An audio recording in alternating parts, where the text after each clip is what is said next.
Are you ready to lose weight and feel better than you've ever felt in your life? I, the Minister of Wellness, am offering an incredible 50% discount code on my Lose 100 Pounds in 100 Days book, which contains the exact meal plan that has helped thousands of our people achieve amazing results. Take advantage before this offer ends by visiting theministerofwellness.com and use the promo code NEWYOU22.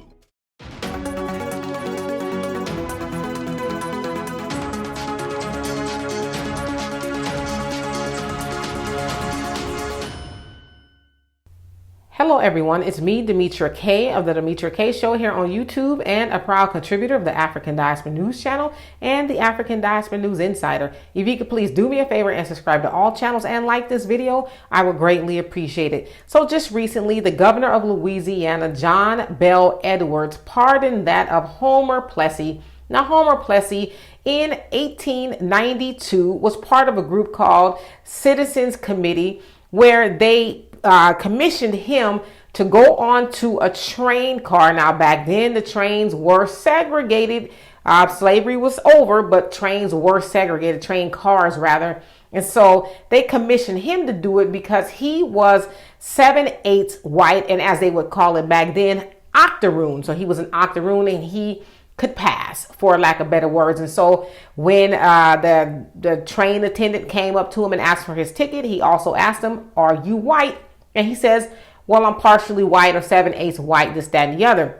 Now, it was all part of a plan to purposely get him arrested. And so this committee also hired a detective to go onto the train, arrest him, and bring him off so that it could bring, forth notoriety as to what was going on with black people not being able to ride in the same train car as white people. And so anyway, he, being Homer, lost the case and was, found guilty and convicted of occupying the same spaces as white people. And so they appealed it, and he lost the appeal. In fact, was told he could not go forth with the appeal. But they decided to create laws called separate but equal. And so this is where the Plessy versus Ferguson law or doctrine comes into place. So you are separate, but we're going to, consider you equal, which we know that wasn't the case.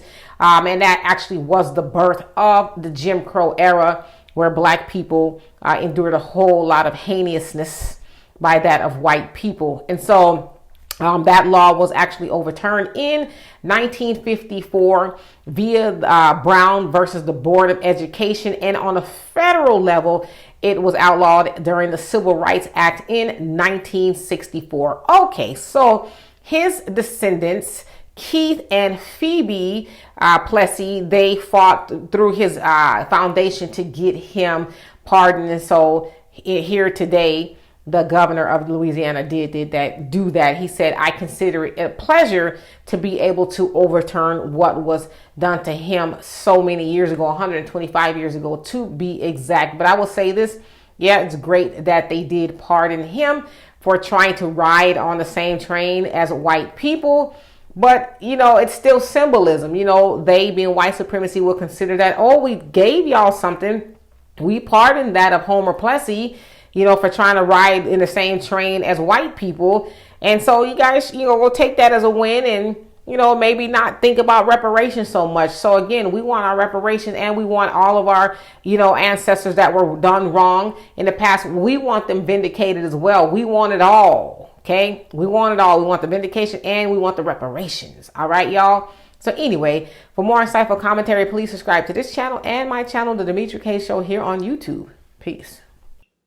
Hello, everyone. Please make sure you subscribe to the African Diaspora News Channel app on these platforms. Living in America as a black person, you recognize there is one set of laws for you and one set of laws for those, especially in the white community. In our book, Passive Aggressive Racism in the System of White Supremacy, I take you through times in my life when I first started noticing white supremacy. We teach you how to recognize it, identify it, and also counter it in our book.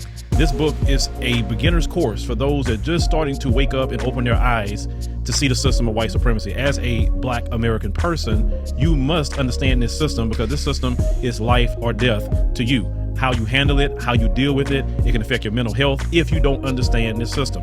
Pick up our book, Passive Aggressive Racism and Systemic White Supremacy, today on Amazon.